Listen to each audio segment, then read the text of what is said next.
잘 쉬는 사이에 세계 시장에서 많은 일들이 발생을 했습니다. 특히 대만 달러의 절상 파동이 컸을 겁니다. 관세 전쟁이 잘 버티던 중국에 문제 생긴 것 아니냐, 이런 시각까지 나온 것이 시장에 큰 영향을 미치지 않았나 볼 수 있고, 일부에서는 수세에 몰린 미국 백악관의 작업 아니냐, 이런 음모론까지 나온 상황인데, 오늘은 이 문제 자세히 알아보는 시간 갖겠습니다. 한국경제신문의 한상춘 논설위원과 함께합니다. 안녕하십니까? 네, 안녕하십니까? 위원님, 일단 연휴 동안 미국 증시 그리고 세계 증시에 어떤 일들 주목할 만한지부터 짚어볼까요? 네, 시청자분들이 잘 쉬셨을 거라 생각하는데요. 우리 경제를 생각하면 이렇게 쉬어도 되나 하는 이런 생각이 들 정도로 또 매일 아침에 시청자분들이 만나보는 입장에서 습관적으로 이렇게 일찍 나가긴 했지만 사실 연휴 기간에 대외적으로 많은 일이 발생했습니다. 그중에 역시 미국이 가장 일에 초점이 된 게 아닌가 생각합니다.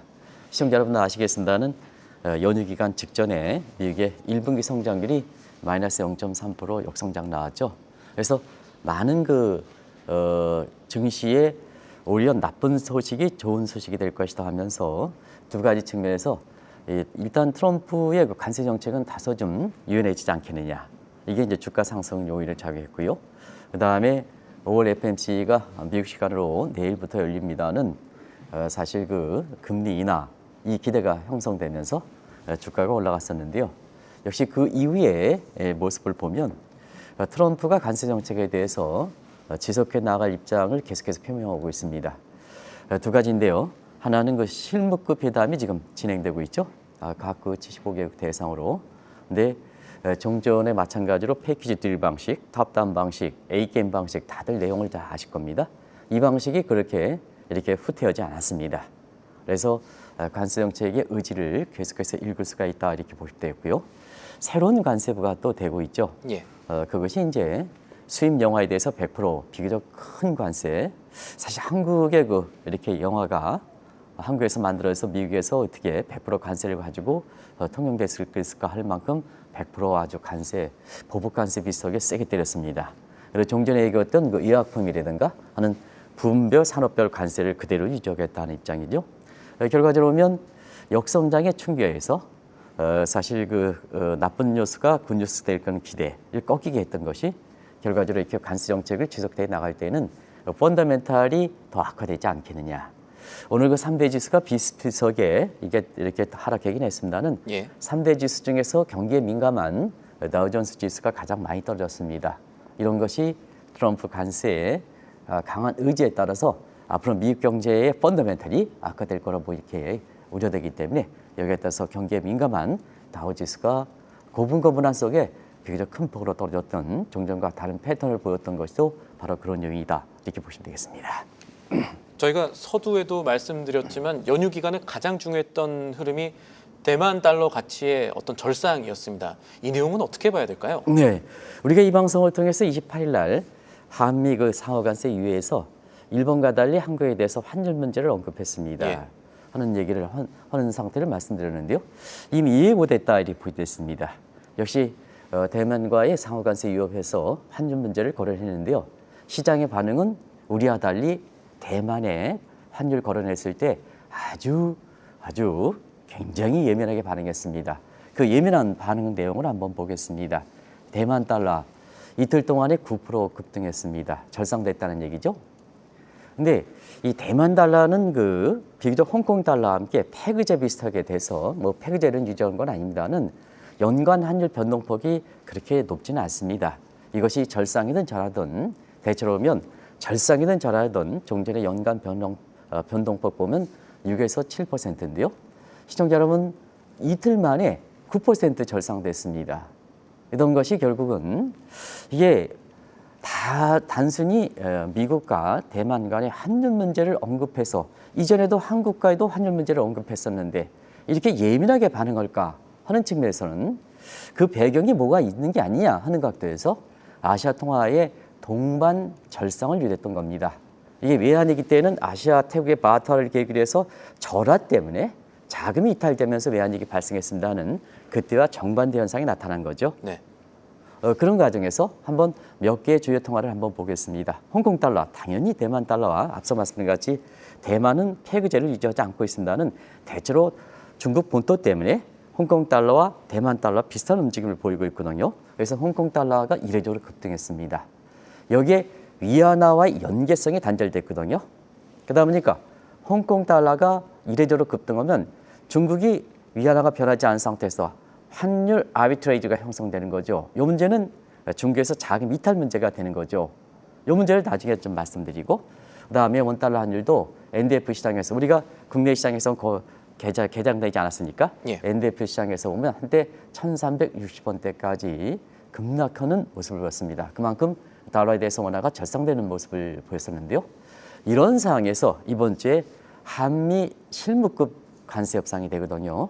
이미 사실 부총리가 참석했던 이런 관세 협상에서 환율 문제를 거론했기 때문에 또 그 이후에 대만의 달러의 환율 파동이 있는 상태에서 실무급 회담이 되기 때문에 이번 주에 또 한 차례 아시아 통화의 이렇게 절상 문제, 이 문제에서 재현되는 것이 아니냐 하는 것이 국제외환시장의 긴박한 움직임이다 하는 것을 말씀드리겠습니다. 말씀대로 신흥국 통화 시장에도 큰 충격을 가져왔던 대만의 달러 절상이라는 것이 사실은 최근에 달러 움직임에 대해서 또 불만을 보였던, 시정을 요구했던 트럼프 미국 행정부의 어떤 간섭 현상 때문 아닌가라는 시각도 있는데 이건 어떻게 보십니까? 네, 너무 많은 그 대만 달러가 예민하게 했기 때문에 미국의 의도가 작용한 것이 아닌가 이런 쪽으로 보고 있습니다. 그런 과정에서 4월 28일 날 자막을 보여줬던 것을 그대로 이렇게 가져왔습니다. 사실 마라구상은 안정적인 달러 가치를 유지하는 거다.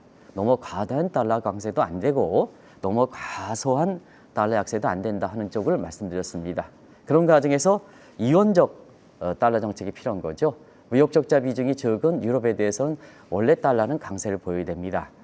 무역 적자 비중이 상당히 높은 아시아 통화에 대해서는 약달러가 돼야 전체적으로 무역 적자가 시정되겠죠. 근데 최근에 이렇게 환율 모습 보면 달러는 유로화에 대해서 약세를 보이고 아시아 통화에 대해서는 오히려 거꾸로 강세를 보였습니다. 그러다 보니까 무역 적자가 더 커지는 거죠.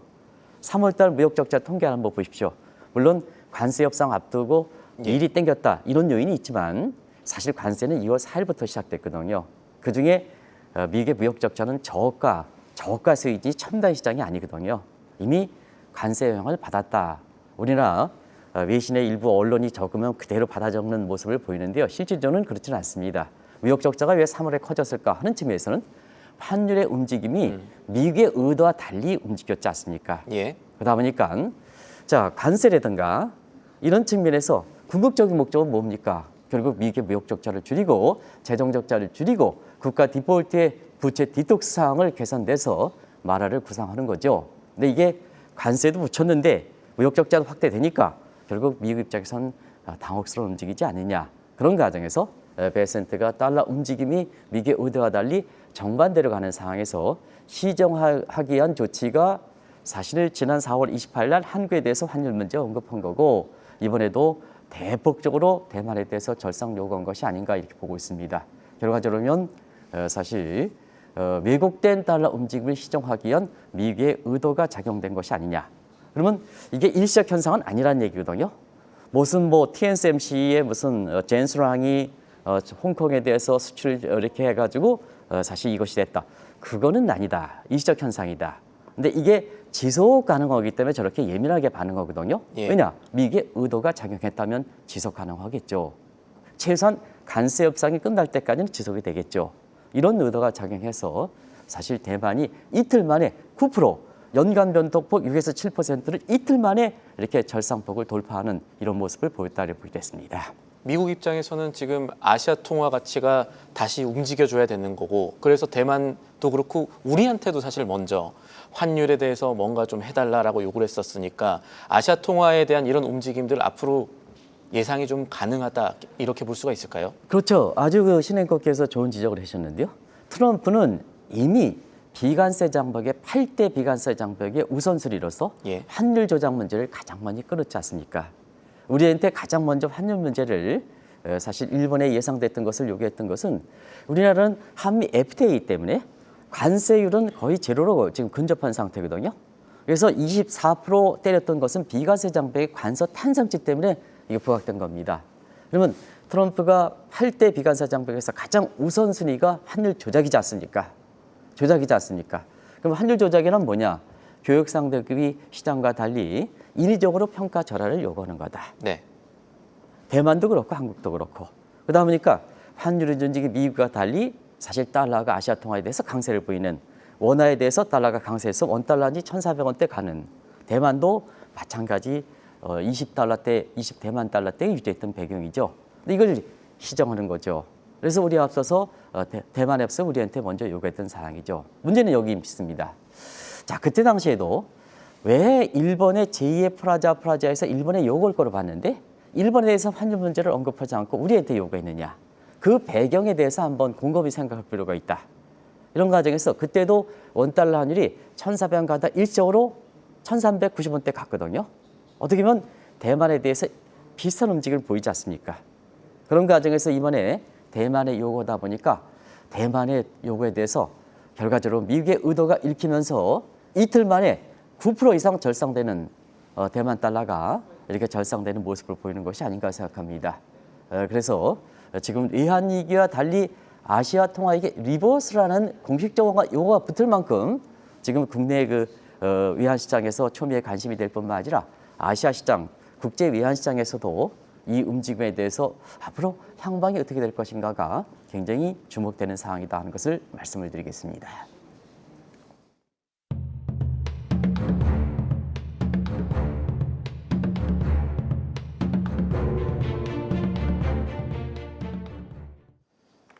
저희가 대만 달러 절상을 주요 의제로 오늘 다루고 있습니다만 일각에서는 이 흐름을 미국과 중국의 관세 전쟁과 연관지어 보는 시각도 많은데 중국과의 관세 전쟁에 약간 수세에 몰리고 있는 이 트럼프 행정부의 어떤 의도가 작용하고 있다 이런 시각도 있지 않습니까? 어떻게 보십니까?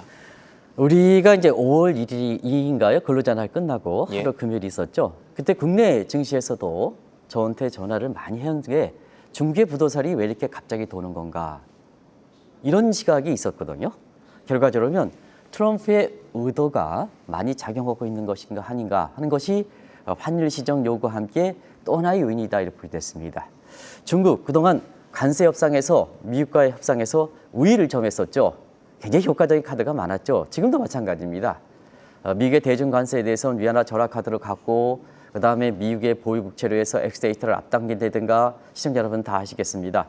또 중국에 대해서 히토류, 미국의 여러 가지 이 반도체라든가 군수물자라든가 우주항공이라든가 거의 첨단 기술에 다 쓰는 히토리라든가 이런 쪽의 생산과 제조의 90% 독점을 이용해서 미국에 맞대응한다든가 그리고 무엇보다도 미국은 국민들이 갈기갈기 찢어지는 상태에서 중국은 사회주의 국가 통제력이 강한 상태에서 내부적 결집도가 굉장히 심했죠. 그러다 보니까 중국 내부에서는 반트럼프주의, 그 다음에 미국의 BBA 대비해서 오히려 BCC라고 해서 중국산만 사자, 미국산 하지 말자 하는 이 움직임이 무엇보다 큰 거죠. 그래서 수세에 몰리고 있는 트럼프가 결과적으로는 마지막 카드에서 나중에 좀 말씀드리겠습니다. 2015년에 이란의 핵협상 카드를 지금 재현하는 움직임을 보고 있습니다. 예. 내일 정도에 인도와 중국 간에 지금 미사일이 아까 우리 김천 PD께서 아마 속보가 지금 전해진 걸로 알고 있는데요. 자, 여기 이제 인도와 이렇게 파키스탄 간에 예. 이제 여기에 중국 문제가 결부돼 있거든요. 국경 문제. 네. 이 문제랑 결부시켜서 인도의 핵 문제 관련해서 2015년에 중국이 악몽을 건드렸던 경기를 침체시켰던 이 요인을 내일 좀 결부시켜서 말씀드리도록 하겠습니다.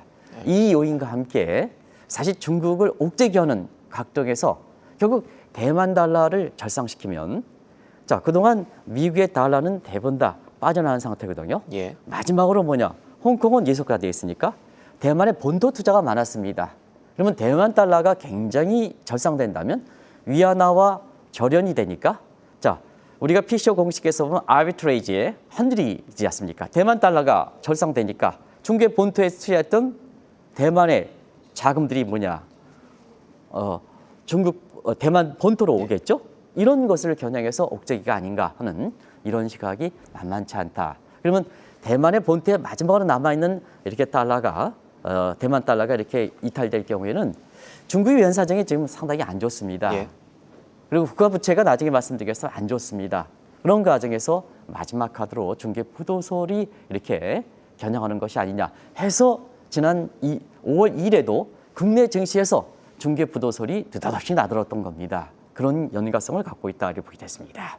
지금 일어나는 흐름들이 중국의 경제 위기 관련한 우려를 부각시키고 있다면 지금 드려야 될 질문은 실제 지금 중국 어떻습니까? 라는 질문인데 데이터들이 있을까요? 네, 상당히 공감대가 얻을 만큼 이 트럼프의 중개 부도설 음모설이 공감을 얻을 만큼 중개 국가 채무 상황이 안 좋다 예. 하는 것을 말씀드리겠습니다. 중개 국가 채무는 시진핑의 취임 2012년서부터 계속되어 왔던 문제죠. 시청자 여러분 뭐 다 아시겠습니다는 이것이 누적돼서 2012년 공산당 창립 100주년에 싸우깡 목표를 모두가 잘 산다는 목표를 미달했던 거죠. 그리고 그해 목표 성장률도 미달하는 분기별 수치가 많았었죠. 그 이유가 뭐냐? 경기 부양 차원에서 계속해서 경기를 부양해 왔다는 것을 아실 겁니다. 금리 인하, 국채 발행 계속됐죠. 그래서 그동안 대규모 국채의 초과 발행이 지속되다 보니까 결과적으로 중국의 국가 채무가 상당히 높아졌던 겁니다. 자, 그래서 국가 채무가 시청자 여러분이 307%까지는 GDP 대비해서 아실 겁니다. 근데 최근에 특별 채권을 발행을 통해서 사실 중국이 계속해서 경기를 부양해서 특별 채권 얘기가 많이 나오거든요. 근데 특별 채권을 누가 소유하느냐 문제에 있어서는 중국의 인민은행이 반드 마이티지에서 사주는 상태거든요. 예. 근데 이게 특별 채권은 국가 채무에 자꾸 산정이 안 되고 있습니다. 최근에 국가 특별 채권을 많이 발행하고 있는데, 자 특별 채권까지 포함시켜서 할 때는 GDP에 대해서 중국의 국가 채무 비율이 340%입니다. 그럼 이 수준은 어떨까 하는 것을 IMF의 신규주를 통해서 말씀드리겠습니다. 자, 중국이 포트폴리오 상에서 보면 신흥국이기 때문에 신흥국의 위험수익, 국가 채무의 위험수익이 60%거든요. 그러면 340%는 5배를 초과한 상태거든요. 그러다 보니까 중국이 그동안 원자재 시장을 중심으로 해서 망했다 이런 설이 계속해서 뜨는 것은 시청자분이 잘 아실 겁니다. 이런 상태에서 트럼프가 중국의 국가 부도설을 겨냥했다 하는 것이 중국의 통계라든가 이런 걸 받쳐주지 않을 때는 그야말로 음모성 일회성에 그치지만 예. 이게 통계상으로 받쳐주기 때문에 이게 사실 그 아시아 외환시장이라든가 이런 측면에서 굉장히 공감대가 형성돼서 지금 이런 상황이 연출되는 거거든요. 그런 각도에서 염두에 두실 필요가 있는 것이 아닌가 생각합니다. 중국의 경제 위기론 부도설이 원자재 시장에도 영향을 미치고 있다는 거는 쉽게 말하면은 금값 올라간다는 얘기가 될 수 있거든요. 이건 어떻게 봐야 될까요? 오늘 금값 김채연 PD께서 한번 보여주시겠습니다. 상승을 했죠. 예, 오늘 그래도. 국제금값 사상 최고치를 기록했습니다. 3,400달러를 넘었습니다. 이런 배경이 어디서 될까, 시청자 여러분? 바로 이 얘기가 되는 겁니다. 그런 과정에서 자, 이걸 우리가 알스타 내일 연준도 있으니까 시청자 여러분이 기준금리 인하 관련해서 시장금리에 우리가 실물경제 상황, 금융시장의 건전성 문제에서 R스타, R더블스타 금리 가지고 한번 시청자분이랑 보겠습니다. 자, 중국이 계속된 금리 인하를 통한 금융 완화를 통한 경기 부양 대책했습니다. 이게 중국이 갖고 있는 구조병을 중국의 기득권에 갖고 있는 여러 가지 기득권을 단절시켜야, 뭐 부정부패라든가 단절시켜야 중국 경제가 살아날 수가 있는데요. 이거 가리기 위한 대증적 요법이지 않습니까? 그러다 보니까 그동안 헝다그룹의 사태를 비롯해서 부동산 위기가 지금의 금융시장으로 확산되는 모습이 있잖아요. 그런 것이 부동산 위기의 시발점인데요. 부동산 시발점은 R스타 금리가 R더블스타 높기 때문에 그렇습니다. 그래서 금융 시스템이 붕괴되는 이런 상황이거든요.